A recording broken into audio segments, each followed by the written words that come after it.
మంజూరు చేసి మొగిలిగిద్ద గ్రామాన్ని అభివృద్ధి చేసే బాధ్యత ఈరోజు తెలంగాణ రాష్ట్ర ప్రభుత్వం తీసుకుంటుంది. విద్యకు సంబంధించి ప్రభుత్వం చేపడుతున్న కార్యక్రమాలను ఇంతకుముందే పాఠశాలలో విద్యార్థులతో నేను పంచుకోవడం జరిగింది. నేను ఒకే మాట చెప్పదలుచుకున్నా. తెలంగాణ రాష్ట్ర ప్రభుత్వానికి గత 10 సంవత్సరాల పరిపాలనలో విద్యాశాఖను నిర్లక్ష్యం చేసి నిర్వీర్యం చేసి వేలాది సింగిల్ టీచర్ పాఠశాలలను తండాలలో గూడాలలో మారుమూల పల్లెల్లో మూసివేయడం జరిగింది. యూనివర్సిటీ వైస్ ఛాన్సలర్లు కానీ అధ్యాపకులను కానీ ప్రొఫెసర్లను కానీ అసోసియేట్ అసిస్టెంట్ ప్రొఫెసర్లను కానీ నియమించకపోవడం వల్ల ఈరోజు కాకతీయ ఉస్మానియా లాంటి యూనివర్సిటీలు ప్రతిష్ట కోల్పోయి ఈరోజు విద్యకు పేదలు దూరమయ్యే పరిస్థితి వచ్చింది. అందుకే మన ప్రభుత్వం ప్రజాపాలన వచ్చినెంబడే విద్య మీద పెట్టేది ఖర్చు కాదు, విద్య మీద పెట్టేది పెట్టుబడి ఈ దేశ భవిష్యత్తు తరగతి గదుల్లోనే ఉంది.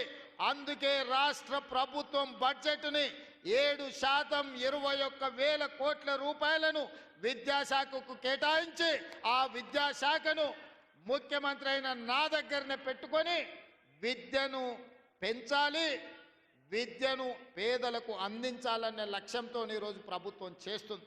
ఇదే కాదు, 10 సంవత్సరాలు టీచర్ల బదిలీలు జరగలేదు, 20 సంవత్సరాలు టీచర్లకు ప్రమోషన్లు ఇవ్వలేదు, దాదాపుగా 10 ఏళ్ళు డిఎస్సి నోటిఫికేషన్ ఇవ్వక ఒక్క నూతనంగా కూడా టీచర్లను నియమించలేదు.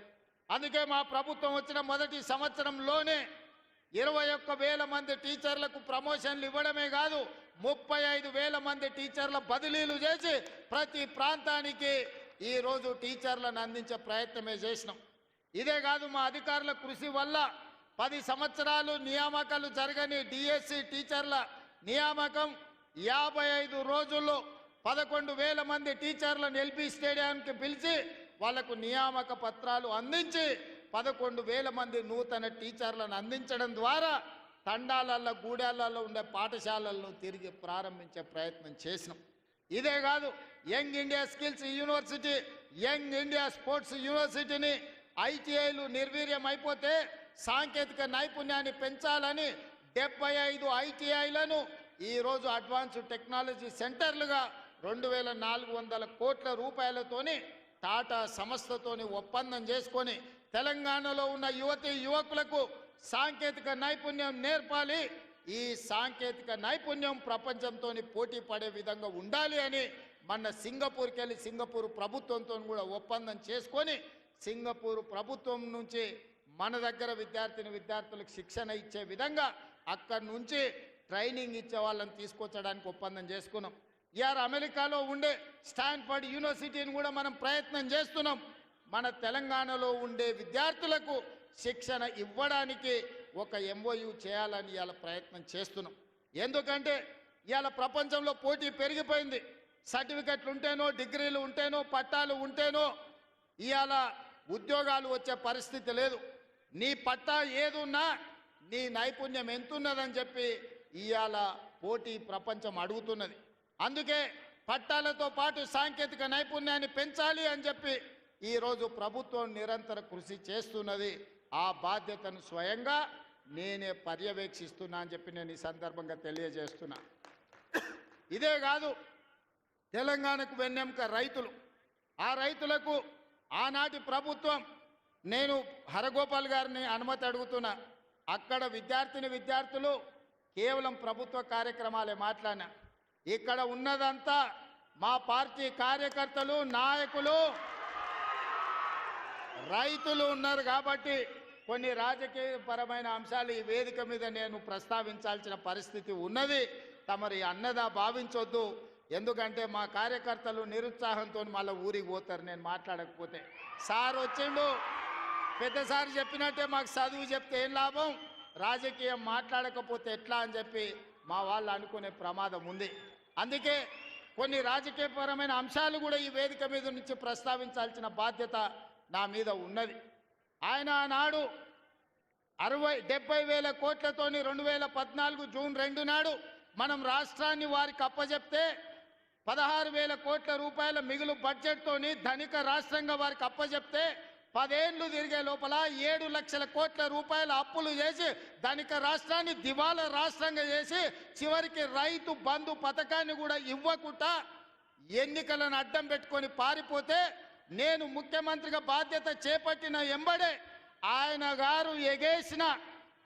గారు ఎగ్గొట్టిన రైతు భరోసా పథకంలో 7,625 కోట్ల రూపాయలు 3 నెలల్లోనే 72 లక్షల రైతుల ఖాతాలో వేసి ఎగ్గొట్టి పారిపోయిన ఆయన కాదు. ఇప్పుడు బాధ్యత తీసుకున్న మీ సోదరుడు మీ రైతు భరోసా పథకాన్ని అమలు చేస్తా అని ముఖ్యమంత్రిగా అధికారం చేపట్టిన 3 నెలల్లోనే రైతు భరోసా పథకం రైతు ఖాతాలో వేసిన.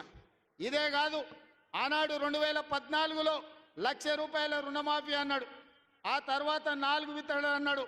అసలు మిత్తి ఆయన ఆ ఖాతాలు వేసి 5 ఏళ్లకు ఆయన ఇచ్చిందంత మిత్తికే సరిపోయింది. అసలు అట్లనే రైతుల నెత్తి మీద మిగిలిపోయింది. మళ్ళీ 2018లో అదే మాట ఇచ్చిండు. అప్పుడేదో చెప్పినా సోయి లేక ఇప్పుడు మళ్ళా 1,00,000 రూపాయల హామీ ఇస్తున్నా మళ్ళీ మీకు చేస్తాను. అధికారంలోకి వచ్చిన ఎంబడే మళ్ళా పాడిందే పాడరా పాసుపండ్ల దాసరి అన్నట్టు మళ్ళీ 4 విడతలు అన్నాడు. నట్టేట ముంచెండు. చివరికి ఆయన 2014 నుంచి 2023 డిసెంబర్ వరకు ఆయన రైతు రుణమాఫీ చేసింది 18,000 కోట్ల రూపాయలే. 2018 నుంచి 23 వరకు 11,000 కోట్ల రూపాయలు రైతుల ఖాతాలో వేస్తే అందులో 8,500 కోట్ల రూపాయలు మిత్తికే సరిపోయినాయి. ఆయన చేసిన రైతు రుణమాఫీ నికరంగా 3,000 కోట్ల రూపాయలే. కానీ మీ సోదరుడిగా, మీ బిడ్డగా, పాలమూరు బిడ్డగా, నల్లమల్ల అడవులో నుంచి వచ్చిన నేను ఒక రైతు బిడ్డగా 2 లక్షల రూపాయల రైతు రుణమాఫీ చేస్తా అని సరిగ్గా 60 రోజుల్లో 25,50,000 మంది రైతులకు 21,000 కోట్ల రూపాయలు 2 లక్షలు రుణమాఫీ చేసి ఇచ్చిన మాట నిలబెట్టుకొని మాట తప్పని మడమ తిప్పని పార్టీగా ఈరోజు 25,50,000 మంది రైతులకు 21,000 కోట్ల రూపాయల రైతు రుణమాఫీ చేసినాం. ఇవాళ రైతు రుణమాఫీ చేయలేదంటున్నాడు. నేను సూటిగా సవాలు విసురుతున్న చంద్రశేఖరరావు గారికి వేదిక మీద నుంచి, ఫామ్ హౌస్లో ఉండి వచ్చిన వాళ్ళకి జోలి చెప్పుడు కాదు, అసెంబ్లీకి రా, లెక్కలు చెప్తా. ఏ ఊర్లో, ఏ తండాలో, ఏ గూడెంలో ఏ రైతుకి ఎంత రుణమాఫీ చేసినో 25,50,000 మంది రైతుల వివరాలు శాసనసభలో పెడతా. 21,000 కోట్ల రూపాయలు ఎవరి ఖాతాలో వేసినో నేను లెక్క చెప్తా. నీకు చిత్తశుద్ధి, నీకు నిజాయితీ ఉంటే రా, వచ్చే అసెంబ్లీలో నువ్వు మాట్లాడు, అడుగు. అదేవిధంగా ఆనాడు నువ్వు 5,000 రూపాయలు సంవత్సరానికి రైతు బంధు కింద 10,000 ఇస్తే నేను ఎన్నికల్లో 15,000 ఇస్తా అని చెప్పిన. కానీ ఏ రోజు కూడా చంద్రశేఖరరావు గారు మనం అప్పుల్లో లేము, మనం ధనిక రాష్ట్రం, మన దగ్గర సంచుల కొద్దీ గుమ్మీల కొద్దీ రూపాయలు ఉన్నాయని అబద్ధాలు చెప్పిండు. వచ్చి చూస్తే గుమ్మీలు ఖాళీలు ఉన్నాయి. గుమ్మి కింద పందికొక్కులాగా కేసీఆర్ కుటుంబం మొత్తం తిని కూసున్నది. అయినా అధైర్యపడకుండా 15,000 బదులు ఆనాడు నువ్వు ఇచ్చిన 10,000 ఎగ్గొట్టిన 10,000 కాకుండా ఇవాళ 12,000 రూపాయలు సంవత్సరానికి రైతులకు ఇవ్వాలని రైతు భరోసా కార్యక్రమాన్ని జనవరి 26 తారీఖు నాడు ప్రారంభించుకున్నాం. మార్చి 31 లోపల ప్రతి ఎకరాకు వ్యవసాయ యోగ్యమైన భూమికి ఎకరాకు 6,000 చొప్పున మీ ఖాతాలో వేసే పూచి నాది అని నేను ఈ వేదిక మీద నుంచి చెప్పదలుచుకున్నా. ఆయన అంటుండు ఎగ్గొడతారని. నేను నీలాక మాట చెప్పి ఎగ్గొట్టేటోని కాదు. దళితులకు 3 ఎకరాలని ఎగ్గొట్టినావు, దళిత ముఖ్యమంత్రి అని ఎగ్గొట్టినావు, డబల్ బెడ్రూమ్ ఇండ్లు అని ఎగ్గొట్టినావు. ఇట్లా చెప్పుకుంటూ వెళ్తే 100 మాటలు ఇచ్చి ఎగ్గొట్టిన చరిత్ర నీది, పంగనామాలు పెట్టిన చరిత్ర నీది. చంద్రశేఖరరావు 10 ఏళ్ళు పరిపాలన చేసి ప్రజల దగ్గరకు పోతే డిసెంబర్లో అధికారం కోల్పోయినావు, జూన్లో డిపాజిట్లు కోల్పోయినావు పార్లమెంట్లో. ఇప్పుడు మెదడు కూడా కోల్పోయినట్టే ఉన్నాడు ఆయన పెద్ద మనిషి ఫామ్ హౌస్లో పండుకొని. డిసెంబర్లో ఆయన అన్నీ చెప్పిండు. ఆయన గుడీలు దర్గాలకు దస్తీలు కప్పిండు, గుడీలకు పోయి దండాలు పెట్టిండు. పెట్టిన తెలంగాణ ప్రజలు 10 ఏళ్ళు పెట్టిన ఆయన అరగోసకు ఇవాళ ఆయన గుణపాఠం చెప్పి ప్రభుత్వాన్ని దించిండు. అట్లే అబద్ధాలు చెప్తే పార్లమెంట్లో గుండు సున్నా ఇచ్చిండ్రు, ఆయన గాడిద గుడ్డి ఇచ్చిర్రు, అయినా బుద్ధి మారలే. 14 నెలల నుంచి అంట ఆయన ఫామ్ హౌస్లో వండుకొని గంభీరంగా చూస్తుండ. ఎవరిని చూస్తున్నావే గంభీరంగా? అచ్చోసిన ఆంబోతులాక నీ కొడుకుని అల్లుని ఊరు మీద వదిలినావు. మైసమ్మ మన ఏంది జాంగిర్పీర్ల దర్గాకు వదిలిన మేకపోతులాక ఊరు మీద పడి మేస్తా ఉన్నారు నీ కొడుకు నీ అల్లుడు. మన జాంగిర్పీర్ల దర్గా కోసుకుంటాం కదా మనం, అట్లా జాంగిర్పీర్ల దర్గాను కూడా మోసం చేసిన 100 కోట్లు ఇస్తాను మా శంకర్ చెప్తున్నాడు. ఇవాళ రాజన్న సిరిసిల్ల ఆలయానికి 100 కోట్లు ఇస్తాను, ఆ దేవుణ్ణి మోసం చేసినాం. ఈడ దర్గాను మోసం చేసినాం. పాలమూరులో ప్రాజెక్టులు కడతా అని, పాలమూరు రంగారెడ్డి ఎత్తిపోతలు పూర్తి చేస్తా అని, కల్వకుర్తి, భీమా, నెట్టంపాడు, కోయిల్ సాగరు, జూరాల, ఆర్డీఎస్, తుమ్మిళ్ళ ప్రాజెక్టులను కడతా అని చెప్పి పాలమూరుకు మాట ఇచ్చి పాలమూరుని ఎండబెట్టి ఎగవేసిన దుర్మార్గుడివి నువ్వు ఈరోజు సంవత్సరం పూర్తి కాకముందే మా మీద వడేడుస్తురట. ఆయన కోసం ఎదురు చూస్తురట. ప్రజలందరూ బాధపడుతురట. అయ్యా చంద్రశేఖరరావు గారు, 4 కోట్ల ప్రజలు ఎవ్వరు బాధపడతలేరు. రైతులకు రైతు భరోసా వచ్చింది, రైతులకు రైతు రుణమాఫీ జరిగింది, విద్యార్థులకు ఫీజు రియంబర్స్మెంట్ ఇచ్చినాం, రాజీవ్ ఆరోగ్యశ్రీ 10 లక్షలకు పెంచినాం, పేదలకు ఇండ్లల్లా 200 యూనిట్లు ఉచిత కరెంట్ ఇచ్చినాం, ఆడబిడ్డలకు 500 రూపాయలకే సిలిండర్ ఇచ్చినాం. అదేవిధంగా ఆడబిడ్డలకు ఆర్టీసీలో ఉచితంగా బస్సు ప్రయాణం ఇచ్చినాం. 120 కోట్ల మంది ఆడబిడ్డలు ఈరోజు తెలంగాణ రాష్ట్రంలో ఉచిత బస్సు ప్రయాణం చేస్తున్నారు. దానికి 4,000 కోట్ల రూపాయలు ఖర్చు పెట్టినాం. ఇవాళ 10,000 కోట్ల రూపాయలు రాబోయే మార్చి 31 లోపల రైతు భరోసా పథకం కింద పేదల ఖాతాలో వేస్తాం. ఉపాధి హామీ కూలీలకు కూడా ఇవాళ ప్రతి కుటుంబానికి 12,000 రూపాయలు ఇచ్చినాం. ఇదే కాదు, తెలంగాణ సమాజానికి నిరుద్యోగ సమస్య, అలాంటి నిరుద్యోగ సమస్యను పరిష్కరించడానికి మొదటి సంవత్సరంలోనే 55,143 ప్రభుత్వ ఉద్యోగాలు ఇచ్చి దేశంలోనే చరిత్ర సృష్టించిన రాష్ట్రం తెలంగాణ రాష్ట్రం. నువ్వు 10 ఏళ్ళు ఇవ్వలేని ఉద్యోగాలు మొదటి సంవత్సరంలోనే 55,143 ఉద్యోగాలు ఇచ్చిన చరిత్ర మాది.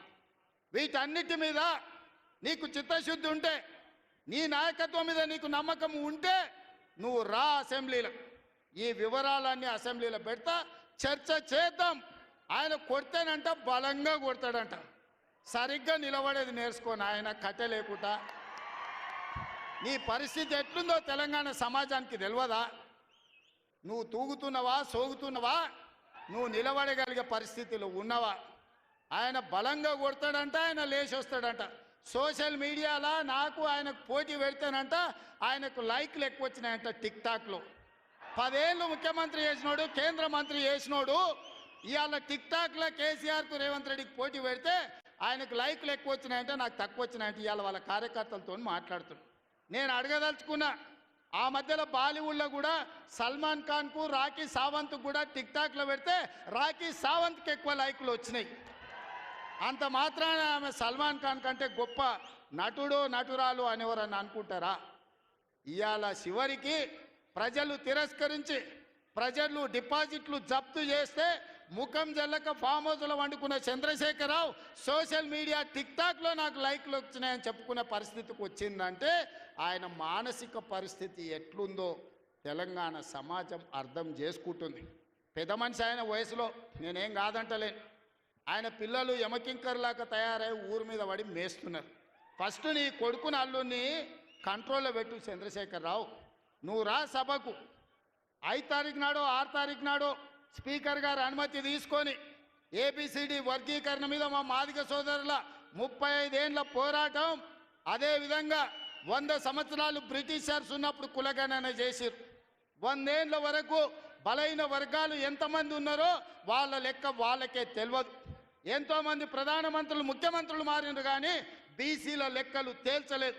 కానీ భారత్ జోడోలో రాహుల్ గాంధీ ఇచ్చిన మాట ప్రకారం ఈరోజు కాంగ్రెస్ పార్టీ బీసీల లెక్కలు తేల్చింది, ఇంటింటికి పోయింది, లెక్క కట్టింది. రాబోయే 2 తారీఖు నాడు బీసీ కులగణన నివేదిక రాబోతుంది. అదేవిధంగా మాదిగల వర్గీకరణ మీద కూడా జ్యుడిషియల్ కమిషన్ నివేదిక ఇవ్వబోతుంది. ఫిబ్రవరి మొదటి వారంలో అసెంబ్లీలో బీసీ కులగణన మీద, అదే విధంగా మాదిగల వర్గీకరణ మీద సభను పెట్టబోతున్నాం. నీకు చేతనైతే చిత్తశుద్ధి ఉంటే సభకు రా, చర్చ చేద్దాం. నువ్వా మేమా తేల్చుకుందాం. నీ ఫామ్ హౌస్లో నీ వంది మాగదులను, నీ భజన చేసేటోళ్లను నువ్వు వాళ్ళను జమేసుకొని వాళ్ళ ముందల పొంకనాలు కొట్టకు. చంద్రశేఖరరావు, నువ్వు కాలం జల్లిపోయిన 1000 రూపాయల నోటువే. ఆ నోటు పెట్టుకుంటే ఎవడైనా జైలుకే వెళ్తాడు. ఒకప్పుడు 1000 రూపాయలకు చాలా విలువ ఉండే 1000 నోటుకి. అవునా? 1000 నోట్లు ఉన్నాయంటే అని మునగాని కింద చూసేది. ఇప్పుడు 1000 నోట్ల రూపాయలు ఉన్నాయంటే తీసుకుపోయి బొక్కలు వేస్తారు. చంద్రశేఖరరావు గారు కూడా రద్దయిపోయిన 1000 రూపాయల నోటు. ఇంకా దానికి విలువ లేదు. తెలంగాణ సమాజంలో నిన్ను అడిగేటోళ్ళు లేరు. చంద్రశేఖరరావు, నువ్వు ఫామ్ హౌస్లో ఉండి ప్రజలతో నీకు బంధం తెగిపోయినట్టుంది. ప్రజలు ఏం ఆలోచన చేస్తున్నారో చూడు. రైతులకు రైతు భరోసా అందింది. ఇది నా జవాబు లెక్కల అసెంబ్లీలో చెప్తా. రైతులకు 21,000 కోట్ల రూపాయల రుణమాఫీ జరిగింది. రైతులకు వడ్ల కోసం 500 రూపాయల బోనస్ ఇచ్చినాం. రైతులకు వ్యవసాయానికి 24 గంటలు ఉచిత కరెంట్ ఇచ్చినాం. రైతులకు 200 యూనిట్లు ఇంట్లో ఇవాళ ఉచితంగా ఇస్తున్నాం. ఆడబిడ్డలకు బస్సు ఉచితం ఇచ్చినాం. ఆడబిడ్డలకు 500 రూపాయలకు సిలిండర్ ఇచ్చినాం. ఇవాళ యువకులకు 55,143 ఉద్యోగాలు ఇచ్చినాం మొదటి సంవత్సరంలో. ఒకవేళ మమ్మల్ని అభినందించడానికి నీకు మనసు రాకపోతే అదే ఫామ్ హౌస్లో అట్లే వండుకొని ఉండు. నిన్నెవ్వరు అడుగుతలేరు, కడుగుతలేరు, కొడతలేరు.